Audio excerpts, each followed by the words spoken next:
지난번에 이어서 수로보니게 여인의 믿음에 대해서 살펴보도록 하겠습니다.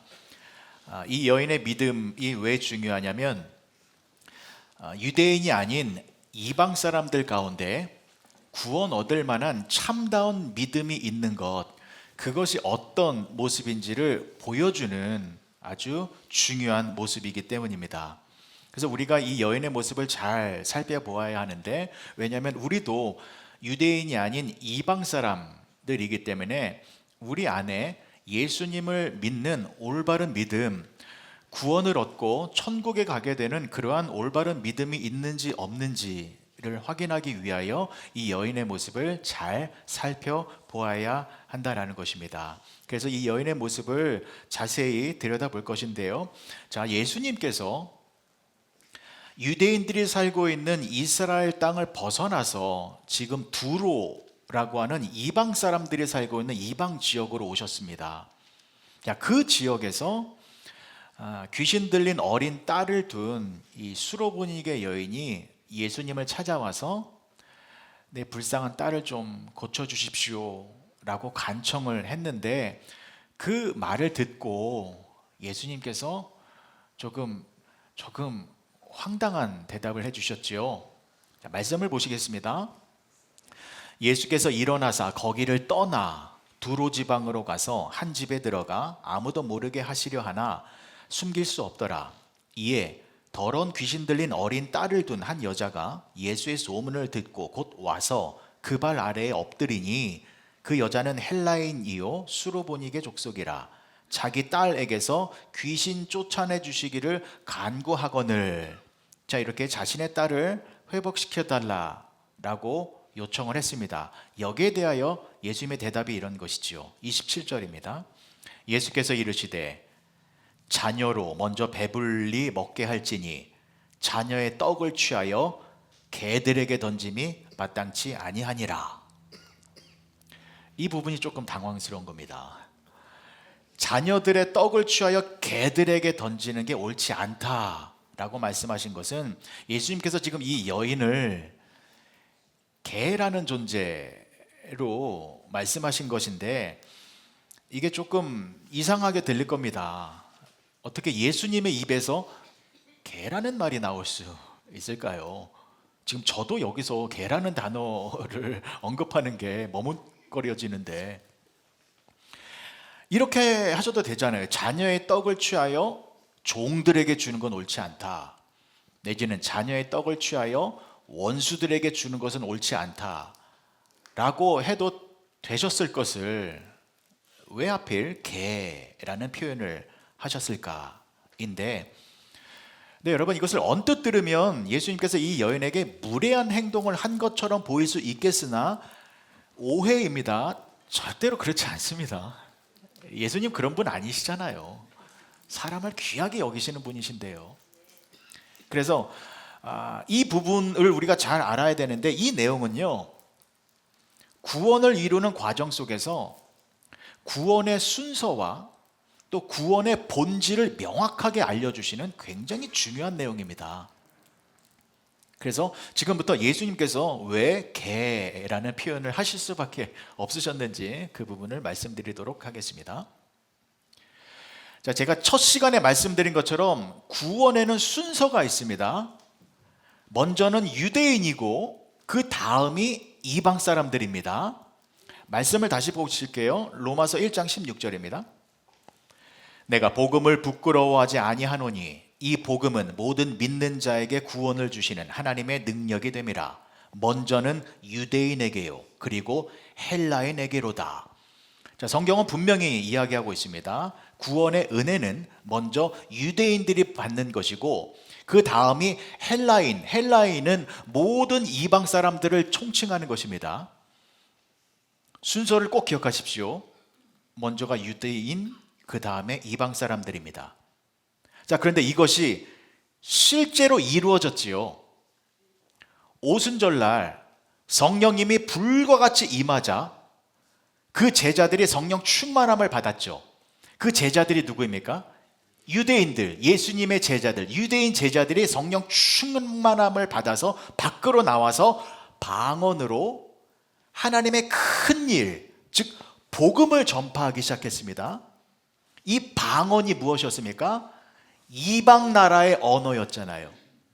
그러니까 예수님의 구원자 되심의 그 복음의 내용이 드디어 이방 사람들에게도 전해지기 시작했고, 그 복음 전파의 흐름이 흐르고 흘러서 오늘날까지 이어져 저와 여러분들이 복음 안에서 예수님을 믿어 하나님의 자녀가 되어진 것입니다.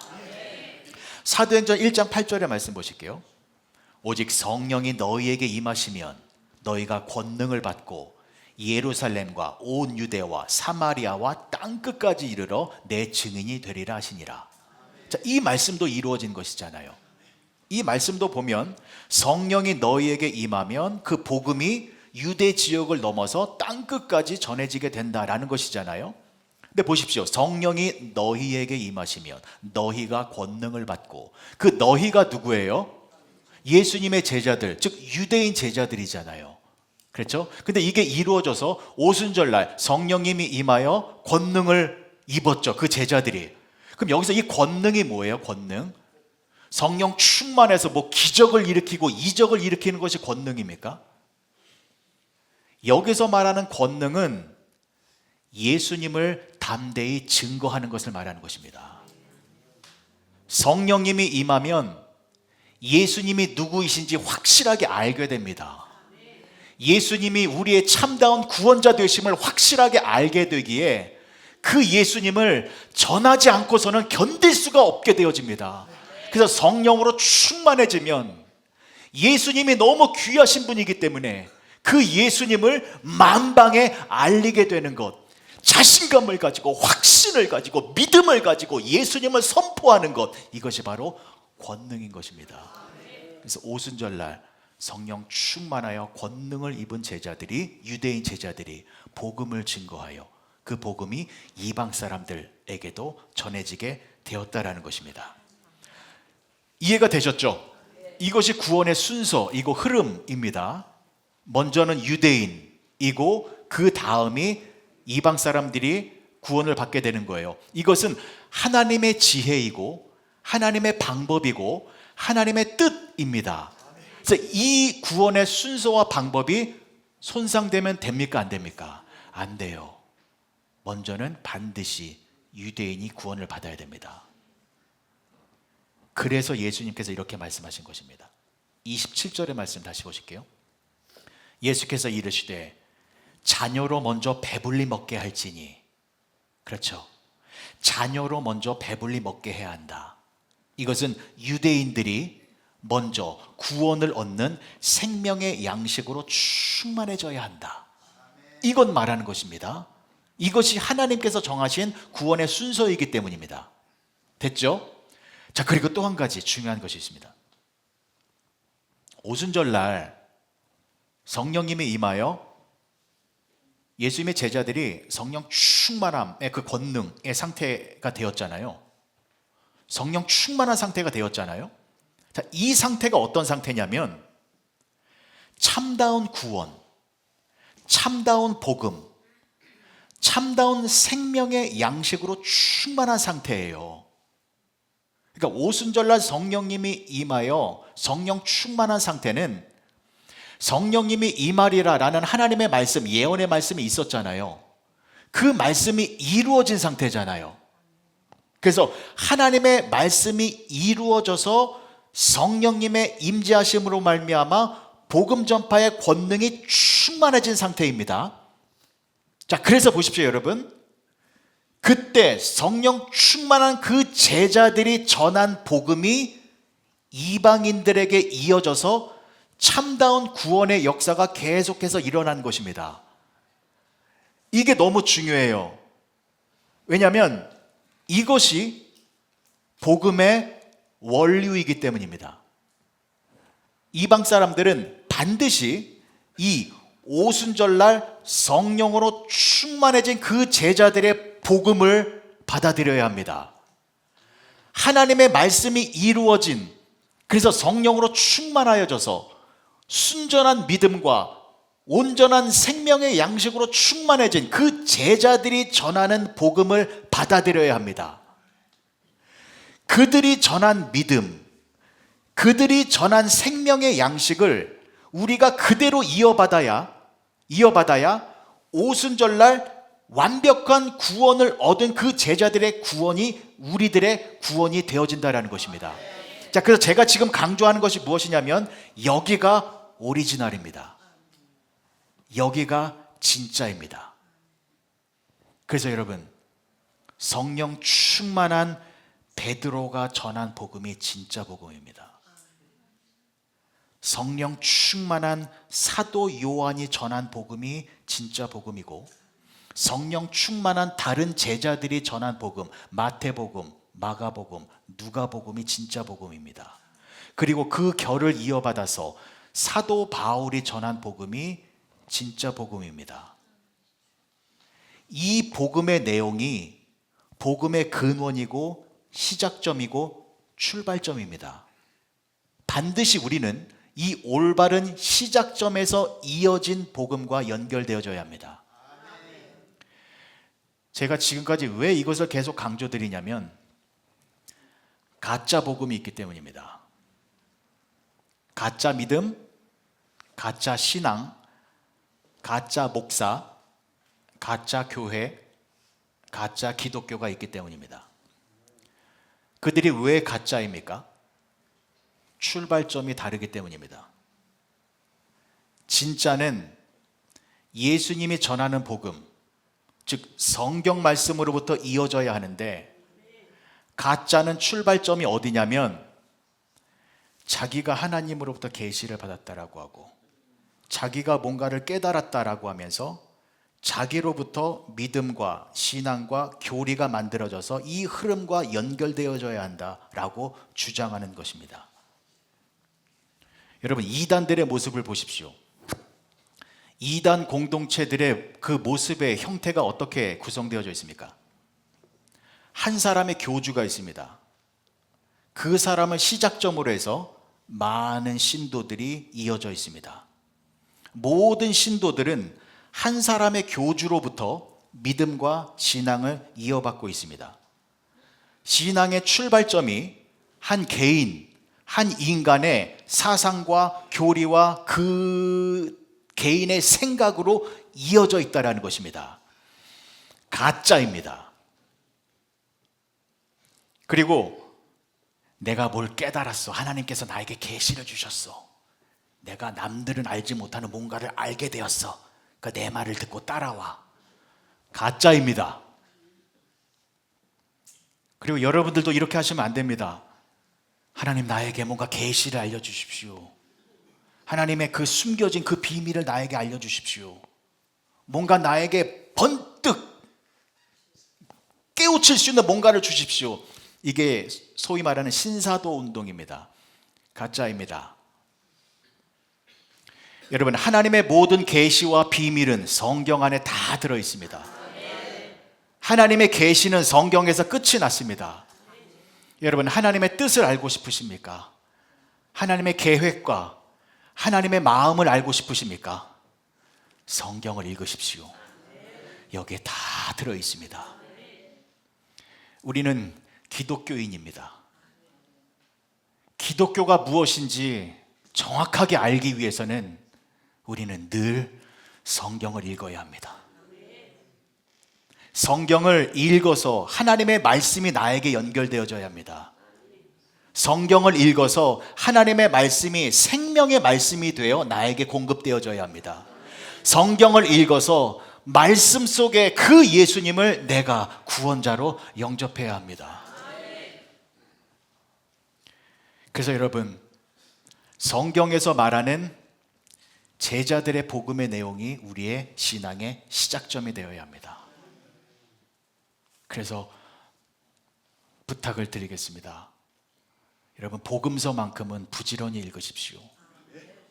예수님의 행적과 예수님께서 하신 말씀과 예수님께서 보여주신 그 모습이 기록되어진 복음서만큼은 읽고 또 읽고 계속해서 읽으시기 바랍니다.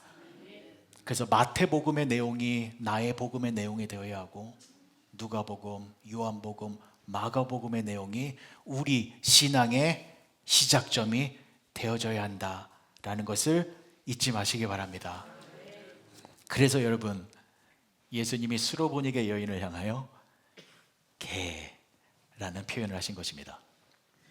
이것은 믿음과 신앙의 시작점이 무엇인지 정확하게 알려주기 위하여 개라는 표현을 하신 것입니다. 수로보니게 여인은 이방 여인이었습니다. 그동안의 평생을 잡다한 이방신들을 섬기고 있었던 여인이었습니다. 그 여인에게 구원을 얻을 수 있는 진정한 믿음이 있기 위해서는 다른 여러 신들을 섬기는 것이 아니라 신앙의 시작점이 중요하다라는 것, 그것을 분명하게 알려준 것입니다. 그러면 그 시작점을 알려주기 위하여 예수님이 왜 개라는 표현을 하셨는지 말씀을 드리겠습니다. 여러분, 개라는 그 단어를 들었을 때 우리가 왜 인상을 찡그리냐면 여러분들이 알고 있는 그러한 개를 상상하고 계시기 때문일 것인데, 여러분, 신약 성경에 개라는 표현은 두 가지가 나와요. 첫 번째는 퀴온이라는 헬라어 단어가 나오는데, 퀴온이라는 개는요 뭐냐면 이런 들개예요. 사냥개, 돌아다니는 개. 그래서 밖에 있는 뭐 쓰레기를 먹는다거나 오염되고 지저분한 그런 음식을 먹는 개들을 퀴온의 개라고 말하는데, 이 퀴온의 개가 어디에 쓰였냐면 마태복음 7장 6절 보세요. 거룩한 것을 개에게 주지 말며, 이게 퀴온이에요. 거룩한 진주를 막 들개, 사냥개들한테 주면 안 되잖아요. 여기서 퀴온이라는 단어가 쓰였고, 누가복음 16장 21절에는요 그 거지 나사로 이야기입니다. 그 부자의 상에서 떨어지는 것으로 배불리려 하매 심지어 개들이 와서 그 헌대를 핥더라. 거지 나사로가 부자의 대문 앞에 쓰러져 있었잖아요. 그때 개가 와서 고름을 핥아 먹었다 그랬잖아요. 그 개가 이 퀴온, 들개, 사냥개, 밖에 돌아다니는 개가 핥아 먹은 거예요. 그리고 베드로 후서 2장 22절이요. 참된 속담에 이르기를 개가 그 토하였던 것에 돌아가고, 그러니까 개는 자기가 토한 거 또 먹으려고 오잖아요. 그게 퀴온, 들개예요. 먹을 게 없으니까 이렇게 지저분한 거 먹고 사는 개. 자, 그런데 오늘 예수님께서 이 수로보니게 여인에게 말씀하신 개는 그 퀴온이 아니에요. 퀴나리온이라는 단어를 사용하셨어요. 퀴나리온은 어떤 개냐면 들개가 아니라 애완견이에요. 그러니까 집 안에서 키우는 개. 그렇다고 또 오해하지 마십시오. 지금처럼 주인과 한 침대에 눕고 자는 그런 개가 아니라, 옛날에는 그러지 않았죠. 다만 주인의 그 집 안에, 집 밖에서 떠돌아다니는 개가 아니라 주인이 있고 그 주인 집 안에 사는 개, 그 개가 퀴나리온이에요. 그런데 이것이 왜 중요하냐면, 여러분, 집 밖이 아니라 집 안에 사는 개는 어떤 음식을 먹습니까? 그렇죠. 주인의 집에서 나오는 동일한 음식을 먹어요. 이게 중요한 겁니다. 지금은 애완견에게 사료 준다면서요. 주인은 라면 먹어도 이 사료가 비싸다면서요. 그렇게 비싼 또 다른 음식을 주는 이상한 시대가 되었습니다만, 옛날에는 안 그랬잖아요. 개 밥 주기 위해서는 이렇게 식구들이 밥 먹고 남은 것 다 넣어서 줬잖아요. 저 그거 많이 봤거든요, 저도. 그래서 모든 음식 다 섞어서 그냥 섞여져 있는 이걸 우리가 속된 말로 개밥이라고 하잖아요. 자, 그런데 아무리 개밥이라고 해도 이 개밥은 어떤 밥이에요? 주인이 먹던 밥이에요. 주인과 먹던 동일한 음식이에요. 여러분, 이게 중요합니다. 예수님께서 이 여인에게 퀴나리온라고 말한 거는, 당신은 개인데 어떤 개이냐면 주인과 동일한 음식을 먹는 개이다 라는 것을 말한 것입니다. 그래서 여인이 이렇게 대답을 한 거예요. 28절의 말씀이요. 여자가 대답하여 이르되 주여 올소이다마는 상 아래 개들도 아이들이 먹던 부스러기를 먹나이다. 상 아래에 있는 그 퀴나리온, 그 개는 아이들이 먹다가 떨어뜨리는 그 부스러기를 먹는다라는 거예요. 근데 그 부스러기가 뭐예요? 주인과 동일한 음식이잖아요. 그러니까 같은 음식을 먹는 것, 이것이 중요하다라는 것입니다. 왜요? 복음은 하나이기 때문입니다. 우리를 구원하는 그 복음의 내용은 예수님을 믿어야 구원을 얻는다라는 것입니다. 예수님이 생명의 떡이시기 때문에 반드시 그 예수님만을 먹어야 우리가 구원을 얻게 된다라는 것입니다. 다른 것은 사람을 구원할 수가 없습니다. 다른 것은 구원의 복음이 되어질 수가 없습니다. 오직 성경에서 말하는 예수님, 말씀이 육신이 되어 이 땅에 오신 예수님, 그 예수님만이 우리의 구원자가 되시기 때문에 우리는 반드시 그 예수님과 연결되어져야 된다는 것입니다. 그리고 또 보십시오. 이 여인의 놀라운 대답을 다시 한번 보실게요. 28절 또 보십니다. 여자가 대답하여 이르되 주여 올소이다마는 옳습니다. 나보고 개라고요? 이상한 사람 다 있네. 간 것이 아니라 옳습니다. 나는 개입니다. 그런데 나는 자녀들의 그 부스러기를 먹는 그 개가 된 것 기분 나쁘지 않습니다 라고 고백한 것입니다.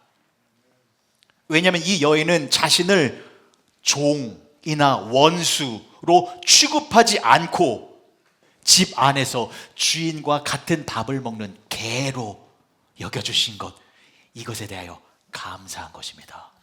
왜냐하면 여러분, 만약에 예수님이 이 여인을 향하여 종 내지는 원수로 취급했다면 어떻게 되는 겁니까? 종은 주인과 겸상하지 못하는 존재입니다. 종은 먹는 밥이 다릅니다. 밥상을 따로 차려야 됩니다. 주인과 다른 음식을 먹는다라는 것은 구원의 음식이 아니다라는 것입니다. 시작점이 틀린 겁니다.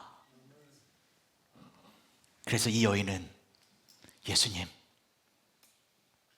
나를 사람 취급이 아니라 개 취급하셨는데 괜찮습니다.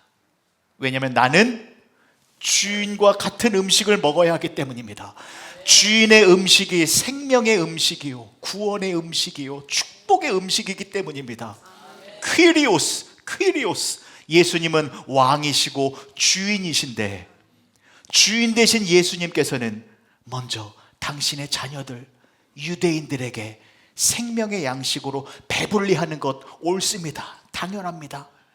그런데 저는 당신의 자녀들인 그 유대인들로부터 나오는 부스러기라도 먹어야 됩니다. 왜냐하면 그것이 동일한 생명의 양식이기 때문입니다. 그것이 예수님과 연결된 양식이고, 그것이 오리지널 복음이고, 그것이 성경과 연결되어진 참다운 양식이기 때문입니다. 라는 고백을 한 것입니다. 이 연결과 시작점을 강조하고 있다는 것이죠. 이 말을 예수님께서 들으셨습니다. 그래서 어떻게 대답하셨습니까? 29절과 30절입니다. 예수께서 이르시되 이 말을 하였으니 돌아가라, 귀신이 내 딸에게서 나갔느니라 하심에 여자가 집에 돌아가 본즉 아이가 침상에 누웠고 귀신이 나갔더라. 이 말을 하였으니 돌아가라, 귀신이 떠나갔다. 이 말을 했다라는 것이 무엇입니까? 나는 예수님과만 연결되겠습니다. 다른 것과는 관계를 다 끊고 내 시작점을 말씀에만 두겠습니다. 예수님께만 두겠습니다. 예수님만이 참다운 구원자이십니다 라는 말을 했기 때문에 귀신이 떠나갔다라는 것이 무엇입니까? 그들을 사로잡고 있었던 악한 영의 존재가 떠나가서 구원의 은혜가 임하게 되어졌다라는 것입니다. 말씀을 정리하겠습니다. 사랑하는 성도 여러분, 오늘 본문의 말씀은 우리의 신앙의 시작점이 어디인지를 분명하게 알려주는 내용입니다. 오늘 꼭 기억하시기 바랍니다. 우리 신앙의 시작점은 하나님의 말씀이어야 합니다. 우리 신앙의 시작점은 오직 예수 그리스도이어야 합니다. 예수님은 말씀이 육신이 되어 이 땅에 오신 분이기 때문에 예수님 자체가 하나님의 말씀이십니다.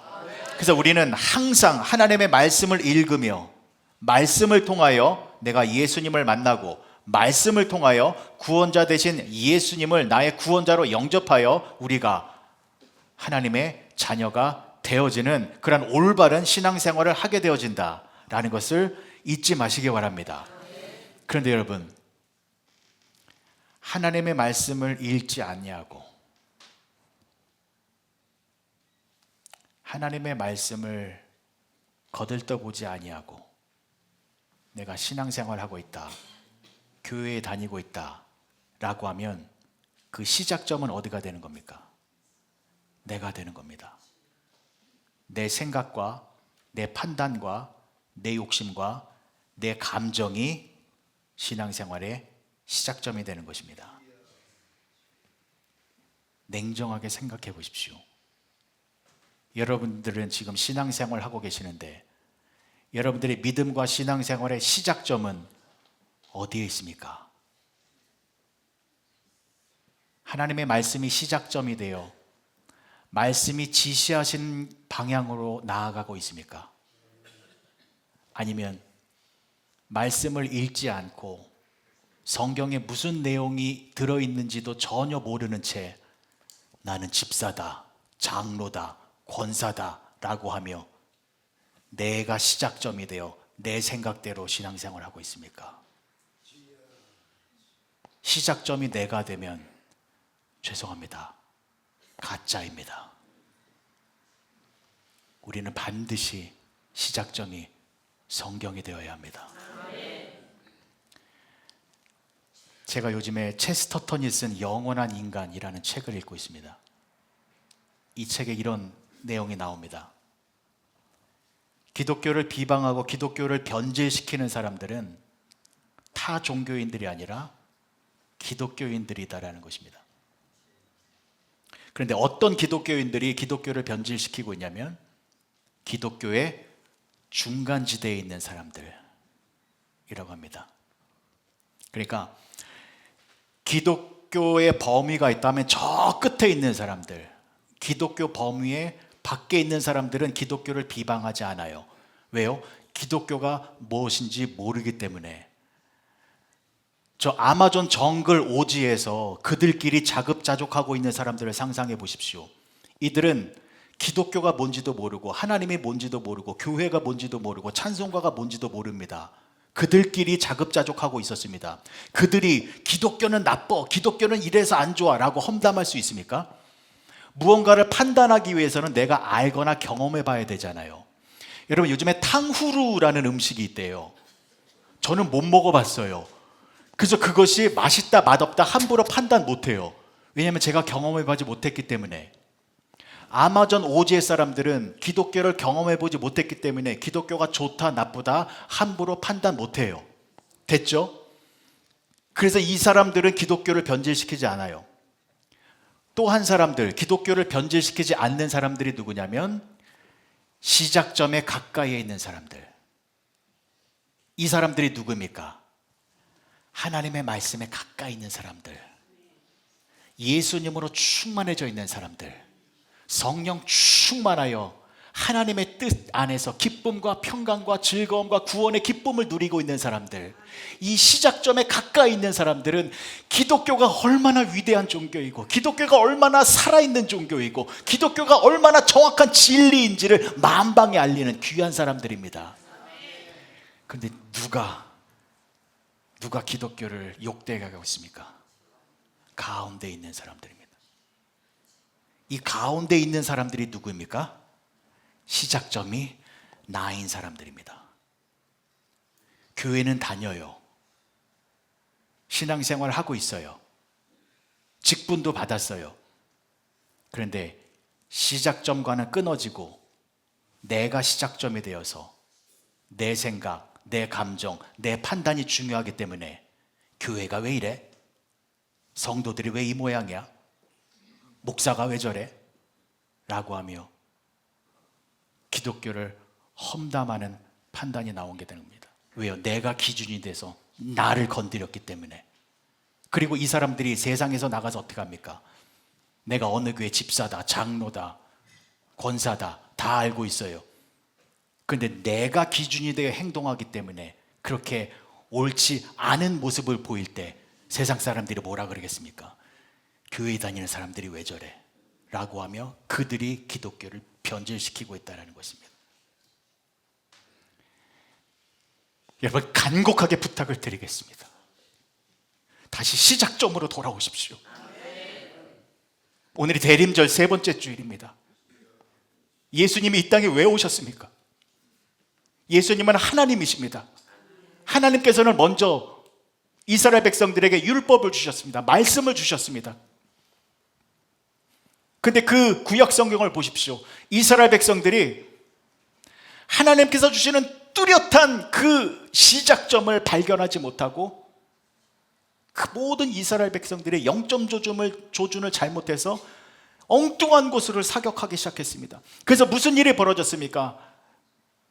본질이 아니라 비본질적인 것에 사로잡혀서 밥 먹을 때 손을 씻었느니 안 씻었느니 이런 것 가지고 논쟁을 하고 그렇게 비본질적인 것에 사로잡혔잖아요. 영점 조준이 잘못돼서 헛된 곳에 사격질을 하고 있었잖아요. 그래서 하나님께서 예수님을 보내신 것입니다. 우리를 구원하시는 그 예수님을, 하나님이신 예수님, 말씀이 육신이 되어 이 땅에 선명하게 오신 것입니다. 그리고 그 예수님이 시작점이 되어 우리들에게 구원의 은혜를 주고 계시다라는 것입니다. 여기가 시작점이 되어야 합니다. 하나님의 말씀이 시작점이 되어야 합니다. 그때 우리는 예수님과 함께 구원의 은혜를 누리게 된다라는 것입니다. 우리가 매번 경험하는 것 중에 이런 것이 있습니다. 예배를 드릴 때는 은혜 충만해서 기쁨이 충만합니다. 근데 집에 돌아가는 길에 부부싸움이 일어납니다. 그렇죠? 그때 내 감정이 막 분노가 일어납니다. 그때 꼭 생각하십시오. 나의 시작점이 어디인가?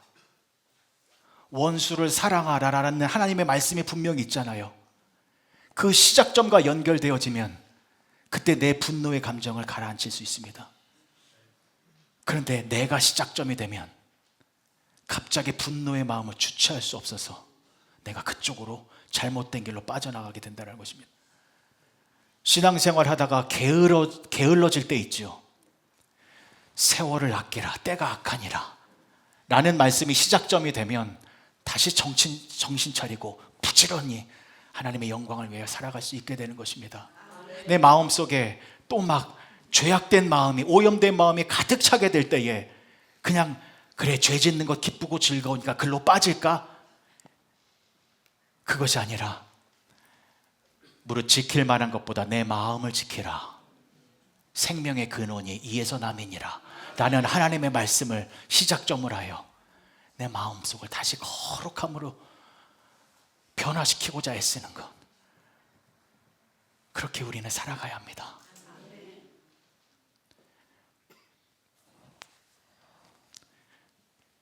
지난주에 저와 여러분들에게 큰 슬픔의 소식이 들려왔습니다. 저도 그 소식 안에서 지금도 솔직히 정신이 없고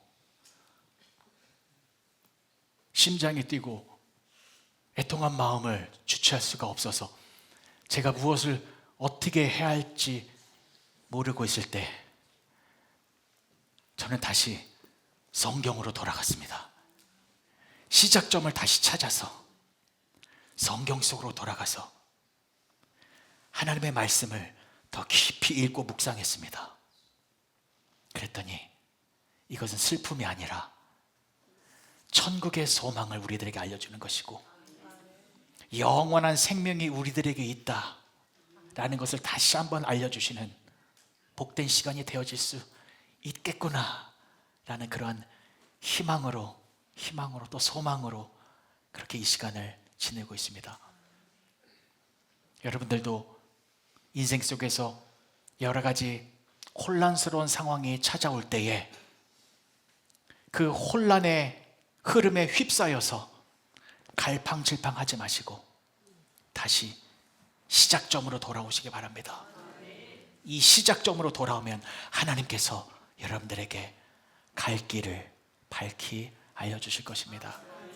그렇게 하나님의 말씀을 시작점으로 하고 예수님을 시작점으로 하여 구원과 믿음과 생명의 길을 담대하게 걸어가시는 여러분 모두가 되어주시길 주님의 이름으로 간절히 축복합니다. 기도하시겠습니다. 좋으신 아버지 하나님의 은혜를 감사합니다. 우리도 이 여인과 같이 차라리 개의 존재가 되기를 원합니다.